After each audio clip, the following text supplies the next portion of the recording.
الحمد لله وكفى والصلاة والسلام على عباده الذين اصطفى أما بعد فأعوذ بالله من الشيطان الرجيم بسم الله الرحمن الرحيم يا أيها الذين آمنوا استعينوا بالصبر والصلاة إن الله مع الصابرين ولا تقولوا لمن يقتل في سبيل الله أموات بل أحياء ولكن لا تشعرون صدق الله العظيم. گزشتہ جمعہ میں عاشورہ کا دن تھا. عاشورہ کے تعلق سے اور خاص طور سے میدان کربلا میں جو حادثہ پیش آیا اس کے ضمن میں مسلمانوں کا جو رویہ ہے اس کے تعلق سے کچھ باتیں آپ کے سامنے آئیں. آج مجھے یہ خیال ہوا کہ کربلا تک تو لوگ پہنچ جاتے ہیں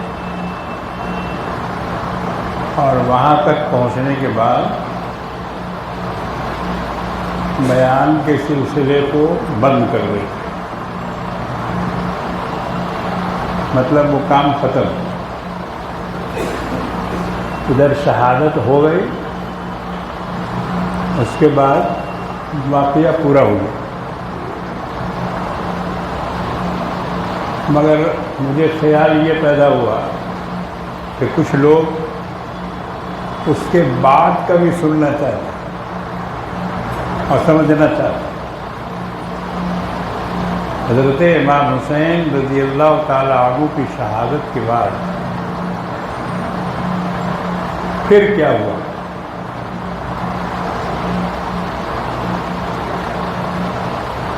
اصل میں یہ داستان شیعوں نے مرتب کی ہے. ان کے مورخین نے خوب سجا بنا کر بڑھا چڑھا کر اور مسلمانوں کو زیادہ سے زیادہ مقرور اور زیادہ سے زیادہ ان کو مورد الزام ٹھہرانے کی نیت سے انہوں نے اس میں خوب نمک مرچ ملایا. حالانکہ حضرات اہل بیت کو ماننے والے ہم لوگ بھی ہیں، ان سے محبت کرنے والے ہمارا ایمان کا ایک حصہ ہے. جس کو ان سے محبت نہیں ہے گویا اس کو رسول سے محبت نہیں. آپ ہم سے محبت کا دعویٰ کریں مگر ہمارے بال بچوں سے نفرت کریں، یہ ایسی محبت ہوتی نہیں ہے. اس لیے جس کو رسول سے محبت ہوگی اس کو آل رسول سے بھی محبت ہوگی. اس کو اعلان کرنے یا کہنے یا بتانے کی ضرورت نہیں ہے. تو جو واقعہ کربلا کا ہم لوگوں کے سامنے آتا ہے اس میں بہت جھول ہے. یہ میں پہلے بھی بتا چکا ہوں، جھول ہے اس میں بہت جگہ جگہ سے. جب آپ غور کریں گے تو سمجھ میں آئے گی بات. مثال کے طور پر پانی ایک بہت بڑا مسئلہ ہے کربلا کا. علی اصغر پیاسے اور سکینہ پیاسی اور گھوڑا پیاسا. حالانکہ گھوڑا کربلا میں تھا ہی نہیں، امام حسین اونٹوں کو سفر کر کے گئے تھے.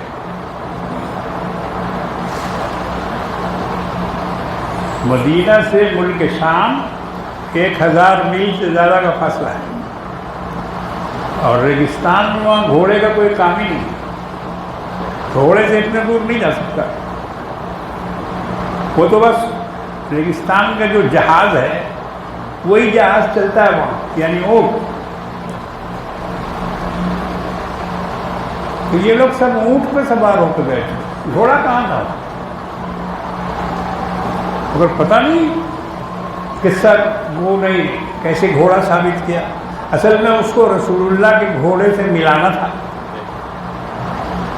جس کو دلدل بولتے ہیں۔ اور واقعی حضرت نبی کریم صلی اللہ علیہ وسلم کا ایک گھوڑا نہیں خچر تھا، جو گدھے سے بڑا اور گھوڑے سے چھوٹا ہوتا ہے۔ مصر کے بادشاہ مقوقس نے جب حضور نے اس کو خط لکھا تھا، اسلام کی دعوت دی تھی، تو اس نے حضور کے قاصد حضرت حاتم ابن ابی بلتعہ رضی اللہ تعالی عنہ کو تحفے دیے تھے، 3 تحفے۔ یہ اس زمانے میں دستور تھا کہ اگر کوئی بادشاہ کا قاصد آئے تو اس کا عزت کیا جائے، اکرام کیا جائے، اس کی ضیافت کی جائے، اور اس کو جاتے وقت کچھ تحفہ تحائف دے کے رخصت کیا۔ مقوقس اگرچہ مسلمان نہیں تھا، مصر کا بادشاہ، مگر اس نے نامہ مبارک کو چوما، آنکھوں سے لگایا۔ جب اس نے یہ سنا کہ ایک اللہ کے رسول ہیں عرب میں اور ان کا یہ خط ہے، تو اس نے قاصد کی تعظیم بھی کی، نامہ مبارک کو آنکھوں سے لگایا، بوسہ دیا، اور کہا کہ اس خط کو ہمارے سرکاری خزانے کے باکس میں، صندوق میں بحفاظت رکھا جائے۔ اور اس کے بعد اس نے 3 تحفے دیے۔ پہلا تحفہ ایک باندی کنیزہ جن کا نام حضرت صفیہ رضی اللہ تعالیٰ، ہماری ایک حضور کی پھوپھی کا بھی نام صفیہ ہے، مگر جو باندی اور کنیزہ مصر سے آئی تھی حضور کے پاس، ان کا بھی نام صفیہ تھا۔ ایک تلوار جس کا نام ذوالفقار تھا، اور تیسری چیز وہی خچر، اس کا نام دلدل تھا۔ دیکھو اس دلدل کو پکڑ کے لا کے کہاں پر کھڑا کیا؟ کربلا۔ حالانکہ وہ گھوڑا نہیں تھا، تمام تاریخ کی کتاب پڑھ لیجیے، سیرت کی کتابوں میں ملے گا کہ وہ خچر تھا، اس کا نام دلدل تھا، اور وہ تحفہ میں بھیجا تھا مصر کے بادشاہ نے۔ تو نبی کریم صلی اللہ علیہ وسلم کے پاس وہ خچر کچھ دن تک رہا۔ یہاں تو ہم نے خچر نہیں دیکھا، مکے میں دیکھا ہے۔ جس زمانے میں ہم لوگوں نے پہاڑی پہ گھر لیا تھا تو کوئی کاروبار تو اوپر جاتی نہیں تھی، تو لوگ خچروں پر چڑھ کے پہاڑی پہ چڑھتے تھے۔ بڑا مضبوط ہوتا ہے خچر، اور ایک دم دنا دن وہ پہاڑی پہ چڑھتا جاتا ہے سواری کو لے کر۔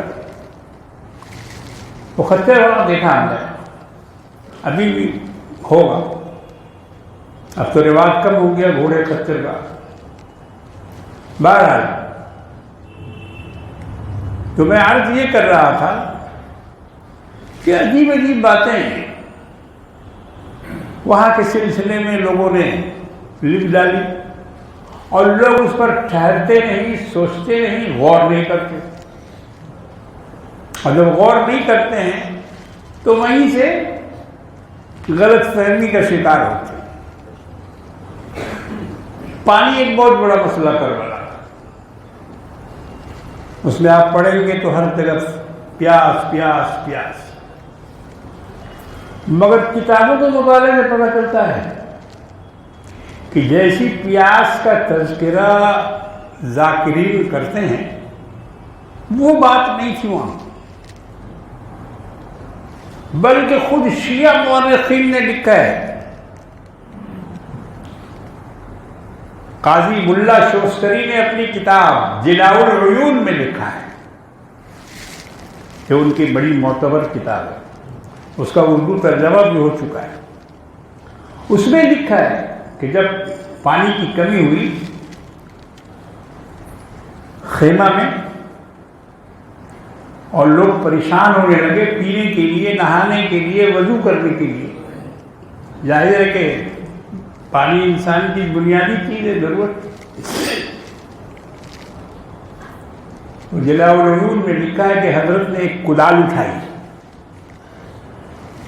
حضرت امام نے ایک کلالی اٹھائی اور خیمہ سے 10 11 12 قدم ہٹ کر آپ نے اس کلال کو زمین پہ مارا.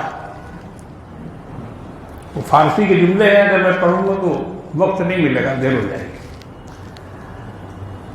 وہ کتاب فارسی میں ہے، میرے پاس ہے. تو حضرت نے کلال ماری اور کلال مارنے کے بعد پانی کا ایک چشمہ ابلا، فوارہ، آب زلال جوشی، آب زلال و گوارا جوشی، جوش مارا، بہترین پانی اس میں سے نکلنے لگا. حضرت نے سب کو بلایا اور اپنے گھر کے تمام مشکیزیں اور پانی رکھنے کی جو بھی چیزیں تھیں سب لوگوں نے بھر لیے، محفوظ ہو گئے. ایک پانی تو ہمیں یہ دکھائی دیا اور دوسرا پانی ہمیں پڑھ کے بڑا تعجب ہوا کہ انہی کے ایک مورخ جو کلکتہ کے رہنے والے تھے اور بہت بڑے اسکالر، جسٹس سید امیر علی، جسٹس سید امیر علی ہائی کورٹ کے جج تھے اور بڑا مطالعہ تھا ان کا. انہوں نے اپنی کتاب دی ٹیچنگ آف اسلام، اسلام کا تعارف، اس میں انہوں نے کربلا کا واقعہ لکھا ہے. ہم نے اس کا ترجمہ پڑھا، وہ کتاب نہیں ہے میرے پاس مگر اس کا ترجمہ ہے. اس میں انہوں نے لکھا کہ سیدنا امام حسین، اچھا خود بھی مذہباً وہ شیعہ ہے، یہ سن لیجیے آپ، سن لی نہیں، جسٹس سید امیر علی شیعہ مذہب سے تعلق رکھتے ہیں، مگر انہوں نے کربلا کے واقعہ میں لکھا کہ جب حضرت حسین رضی اللہ تعالی عنہ میدان سے لڑ بھڑ کر تھک کر واپس خیمہ کی طرف آئے اور خیمہ کے ایک ستون سے ٹیک لگا کر بیٹھ گئے تو خیمہ کے اندر سے ایک خاتون نے آپ کو پانی کا پیالہ پیش کیا. 10ویں محرم کی بات ہے یہ. کہاں سے آیا پانی؟ وہاں تو دکھاتے ہیں کہ علی اصغر تڑپ تڑپ کے مر گئے، نعوذ باللہ، اور امام حسین نے ان کو گود میں لے کے پانی مانگا اور کسی نے ایک قطرہ پانی کا نہیں دیا. یہ سب سجاوٹ کی باتیں ہیں.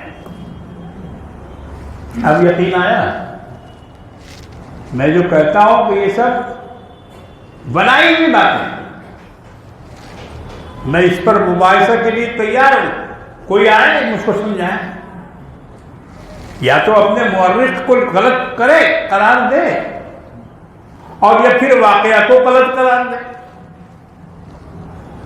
مگر پانی کا ثبوت جگہ جگہ ملتا ہے. حضرت عباس علمدار کے بارے میں بھی ہے کہ جب پانی کی کمی ہوئی، پیاس لگی، تاریخ تبری میں ہے کہ حضرت نے ان کو 30 سوار مشق دے کر بھیجے تو وہ فراق سے پانی لے کے آئے.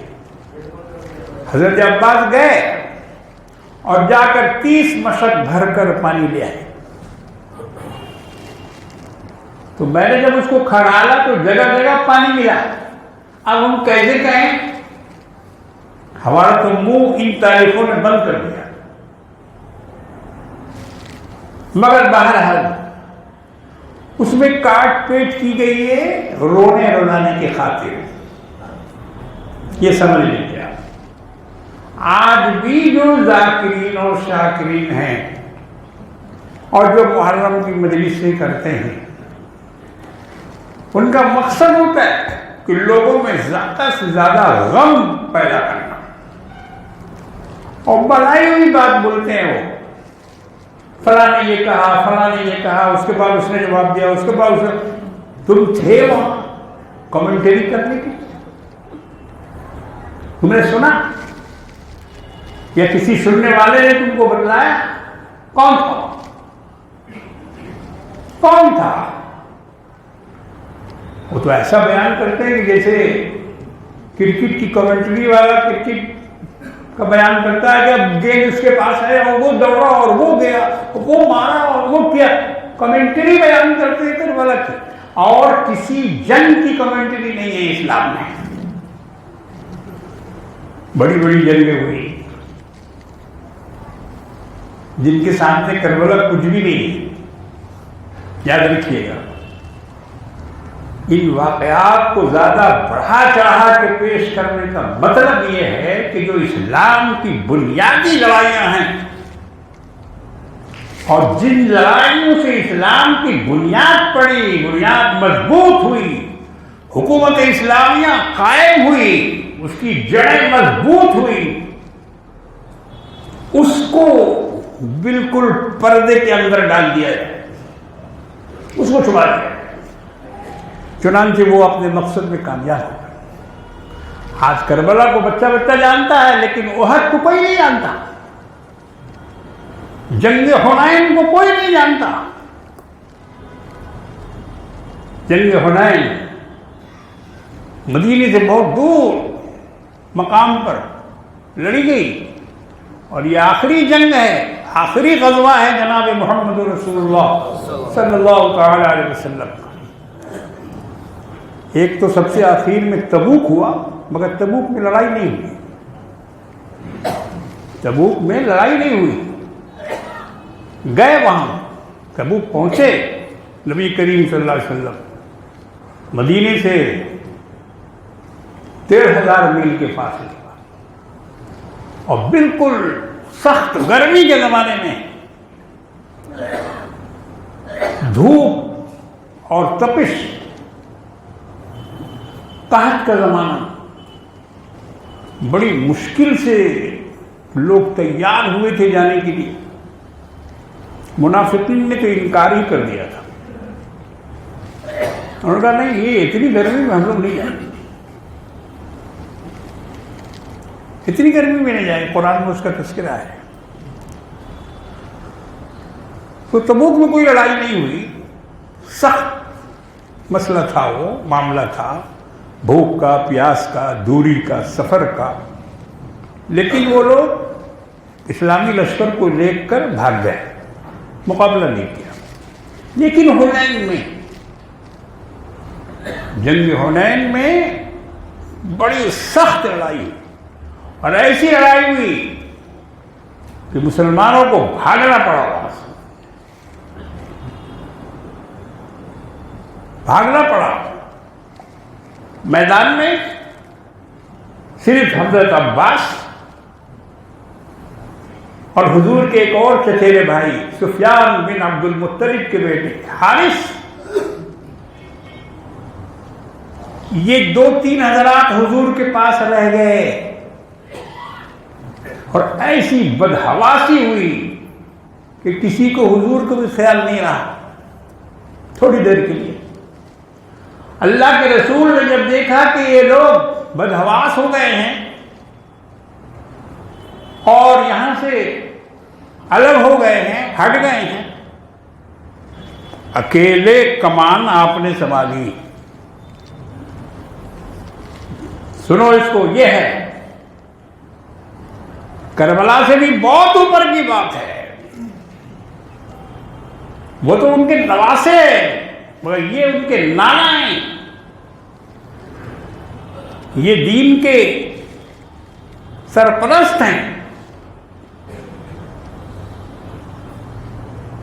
جب آپ نے دیکھا کہ لوگ چھٹ گئے ہیں،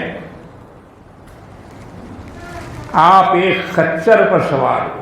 وہاں بھی خچر کا لفظ ہے، گھوڑا نہیں. ایک خچر پر سوار، اور اس میں پھر مورخین نے بڑی مصلحتیں لکھی ہیں خچر کی کہ کیوں خچر پہ سوار، گھوڑے پہ کیوں نہیں سوار. گھوڑا بھی تو تھا وہاں، مگر وہ اللہ کے رسول کی حکمت تھی. خچر پہ سوار ہوئے تو لوگوں نے لکھا ہے کہ چونکہ خچر کا رنگ مٹیالہ ہوتا ہے اور مٹی کے ساتھ ہو جاتا ہے، اس لیے وہ نظر نہیں آتا جلدی.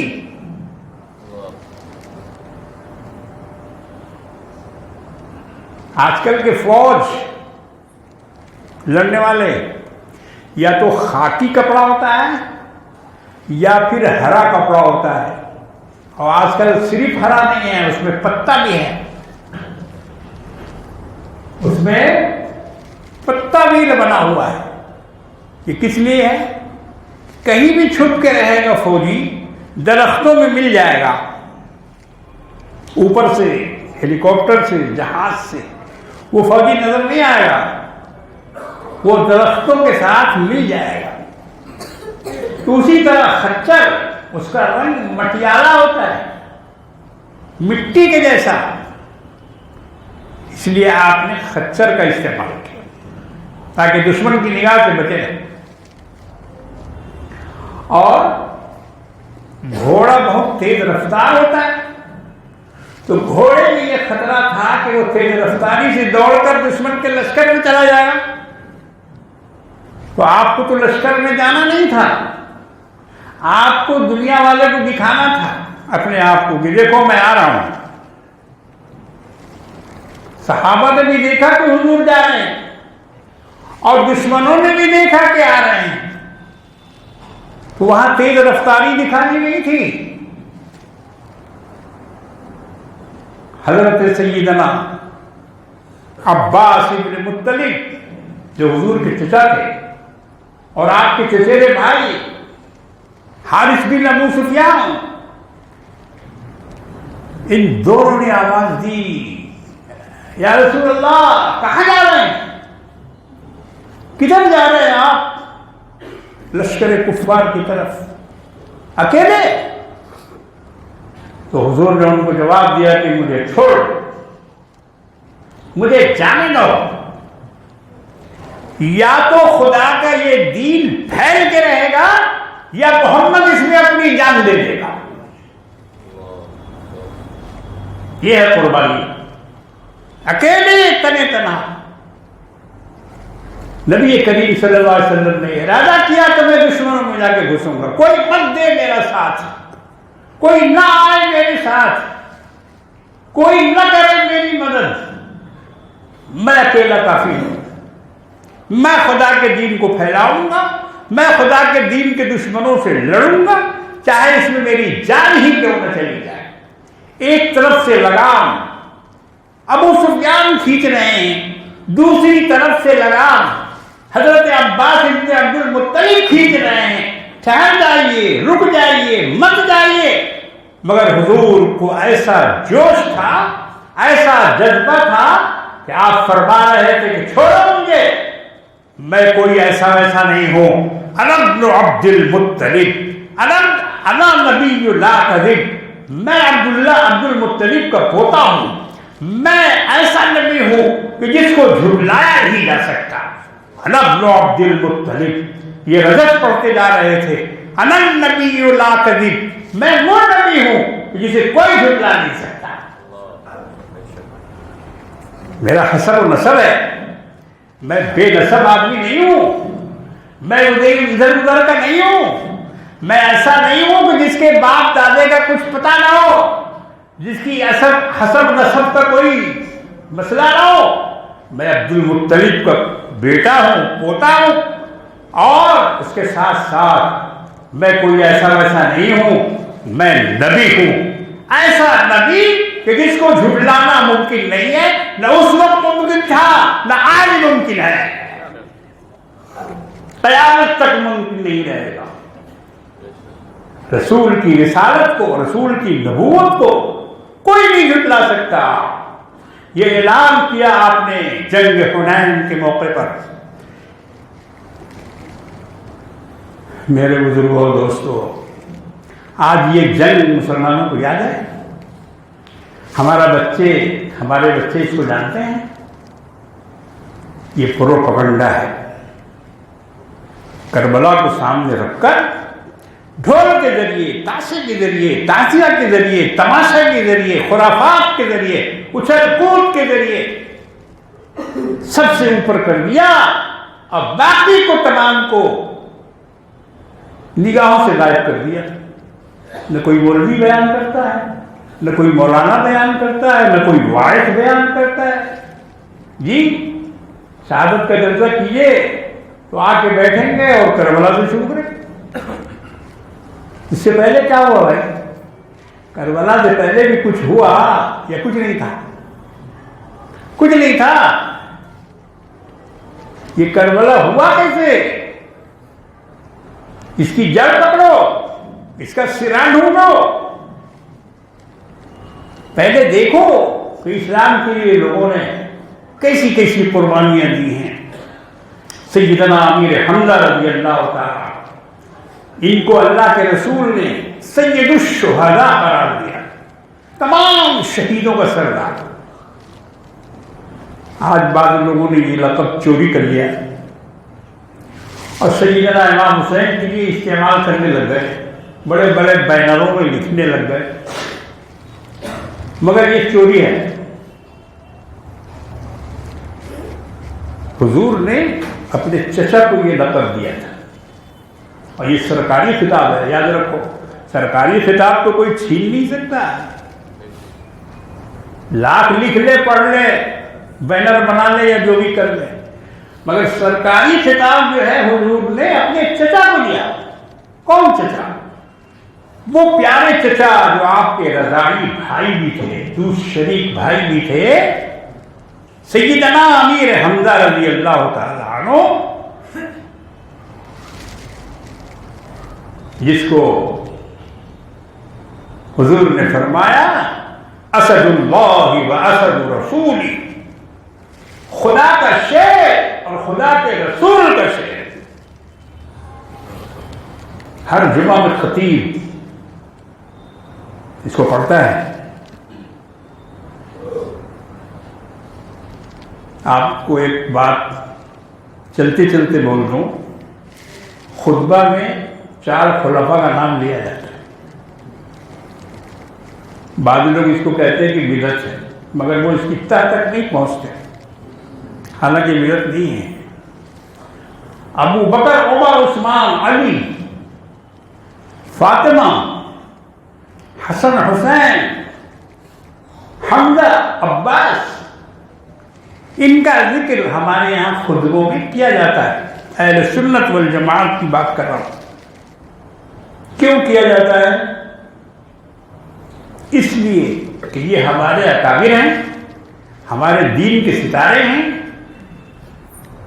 ان کے اوپر دین کی بنیاد ہے، انہوں نے دین کو پھیلایا ہے، چمکایا ہے، رسول کے شاگرد، اور ان کی بڑی قربانیاں ہیں، تو مسلمانوں کو یہ نام یاد رہے۔ سن لو، ہر جمعہ کے خطبے میں یہ ناموں کو پڑھنا سنت ہے، تاکہ تمہارے ذہن میں ان کا نام محفوظ رہے۔ اگر خطبہ میں نہ پڑھا جائے تو کوئی جانتا بھی نہیں عمر کو، نہ عثمان کو، نہ علی کو، نہ حمزہ کو، نہ عباس کو۔ یہ تو خطبہ والے یاد دلاتے رہتے ہیں کہ یہ ہمارے اکابرین ہیں، یہ ہمارے چاند ستارے ہیں، یہ ہمارے دین کے درخشندہ آفتاب و ماہتاب ہیں۔ تو سیدنا امیر حمزہ رضی اللہ تعالیٰ عنہ کو حضور نبی کریم صلی اللہ علیہ وسلم نے سید الشہداء کا خطاب دیا، تمام شہیدوں کے سردار۔ ان کی شہادت دردناک شہادت میدان احد میں ہوئی۔ آج کتنے لوگ جانتے ہیں؟ ہمارے اسکول کے بچے، 12 کے لڑکے لڑکیاں، انگلش میڈیم میں پڑھنے والے بچے اور بچیاں، کہاں ان کو معلوم ہے امیر حمزہ کے بارے میں؟ ان کے جسم کے 12 ٹکڑے کیے گئے تھے، 12 ٹکڑے، کلیجہ نکالا گیا تھا، آنکھیں نکالی گئی تھی، کان کاٹے گئے تھے۔ ایسی دردناک شہادت کہ اللہ کے رسول جب آ کے ان کے لاش کے اوپر کھڑے ہوئے، جہاں ان کے تمام ٹکڑے بکھرے ہوئے تھے، تو حضور نبی کریم صلی اللہ علیہ وسلم کو غم بھی ہوا اور غصہ بھی ہوا، دونوں، کہ میرے چچا کا یہ حشر اور ان بدبختوں ظالموں نے کیا۔ اسی جگہ کھڑے کھڑے قسم کھائی، وقت ختم ہو رہا ہے، قسم کھائی کہ خدا کی قسم حمزہ کے بدلے میں 70 کافروں کو قتل کروں گا۔ ایسا غم، ایسا غصہ، مگر اللہ رب العالمین نے جبریل علیہ السلام کو بھیج کر قرآن نازل کیا اور نبی کو سمجھایا کہ نہیں ایسا نہیں، ایک کے بدلے 70 نہیں، ایک کے بدلے ایک۔ اللہ نے فرمایا قرآن کریم کے 17ویں سپارے میں، سورہ حج کے آخری رکوع میں اللہ نے فرمایا وَإِنْ عَاقَبْتُمْ فَعَاقِبُوا بِمِثْلِ مَا عُوقِبْتُمْ بِهِ وَلَئِنْ صَبَرْتُمْ لَهُوَ خَيْرٌ لِلصَّابِرِينَ۔ اگر تم کو کوئی نقصان پہنچائے، تکلیف پہنچائے، تو تم اتنا ہی بدلہ لو جتنا کہ اس نے تم پر ظلم کیا ہے، زیادتی کی ہے۔ ایسا نہیں کہ اگر کوئی ایک تماچا تم کو مارے تو تم بولو کہ تیرا سب دانت دھس کاٹ دیں، یہ نہیں۔ ایک تماچے کے بدلے میں اس کو کوپلا کر دو، ایسا نہیں، بلکہ اللہ نے فرمایا اگر تمہیں تکلیف پہنچے، مصیبت آئے، کوئی تم پر زیادتی کرے تو تم اتنا ہی بدلہ لو جتنا تمہارے ساتھ ہوا۔ اور آگے سنیے، تعجب کی بات ہے، اللہ فرماتے ہیں وَلَئِن صَبَرْتُمْ لَهُوَ خَيْرٌ لِلصَّابِرِينَ، اور اگر چھوڑ دو، معاف کر دو، صبر کر لو، تو یہ تو صبر کرنے والوں کے لیے بہت ہی اچھی بات ہے۔ میرے بزرگوں اور دوستوں، جب یہ آیت کریمہ نازل ہوئی، اللہ کے رسول نے اپنی قسم توڑ دی، کفارہ اس کا ادا کیا، قسم کا کفارہ ادا کیا۔ کیا ہے کفارہ؟ ہم لوگ تو اٹھتے بیٹھتے دن رات قسم کھاتے ہیں، اللہ قسم، خدا قسم، قرآن قسم، جی کھاتے رہتے ہیں۔ جو زیادہ قسم کھائے سمجھ لو کہ 1 نمبر کا جھوٹا ہے، اس کی پہچان ہے جھوٹے ہونے کی کہ وہ زیادہ قسم، بات پہ قسم کھاتا ہے، خدا قسم بول رہا ہے، اللہ قسم بول رہے ہیں۔ اور بہت سے تو فالتو قسم بھی کھاتے ہیں، تیرے سر کی قسم، تیری جان کی قسم، یہ سب بکواس قسم ہے، اس کا کچھ کفارہ وفارہ نہیں ہے۔ غیر شرعی قسم، شریعت نے اس کو قسم نہیں قرار دیا ہے۔ قرآن کی قسم کھانا منع ہے، لیکن کھانے سے قسم ہو جائے گی، نہیں کھانا چاہیے، مگر اگر کوئی قرآن قسم کھا لے تو قسم ہو جائے گی، اس کا کفارہ دینا ہوگا۔ تو اللہ کے رسول نے اپنی قسم کو توڑا، کفارہ ادا کیا اور فرمایا کہ اللہ کا جو حکم میرے لیے ہے وہی میرے لیے کافی۔ اللہ نے اس کے آگے فرمایا وَاصْبِرْ وَمَا صَبْرُكَ إِلَّا بِاللَّهِ، اور صبر کیجئے کیونکہ آپ کا صبر تو اللہ کے لیے ہوگا۔ وَلَا تَحْزَنْ عَلَيْهِمْ، آپ اس کا غم نہ کریں ہیں میرے محبوب۔ وَاصْبِرْ وَمَا صَبْرُكَ إِلَّا بِاللَّهِ وَلَا تَحْزَنْ عَلَيْهِمْ، اور اس پر آپ کوئی غم نہ کریں۔ میرے بزرگوں اور دوستوں، وقت ختم ہو گیا، باتیں بہت ساری تھی، میں سوچ کے آیا تھا مگر وہ ہوا نہیں وقت کی کمی کے خیال سے۔ اس میں کئی ایک چیزیں ہیں جس کو آپ کو سمجھنا چاہیے۔ کربلا کے بعد انشاءاللہ آئندہ جمعہ میں اس میں لفظ اہل بیت ہے، اس کو سمجھیے، لفظ آل رسول ہے، اس کو سمجھیے، اور اس کے علاوہ کئی ایک چیزیں ہیں جو لوگوں کو سمجھنا چاہیے تاکہ عقیدہ گڑبڑ نہ ہو، خلط ملط نہ ہو۔ انشاءاللہ تعالیٰ اگلی جمعہ میں اللہ نے صحت و عافیت کے ساتھ ہمیں اور آپ کو رکھا تو ہم آپ کے سامنے ان باتوں کو انشاءاللہ رکھیں گے۔ آج کی بات میں یہی ختم کرتا ہوں۔ وآخر دعوانا الحمدللہ۔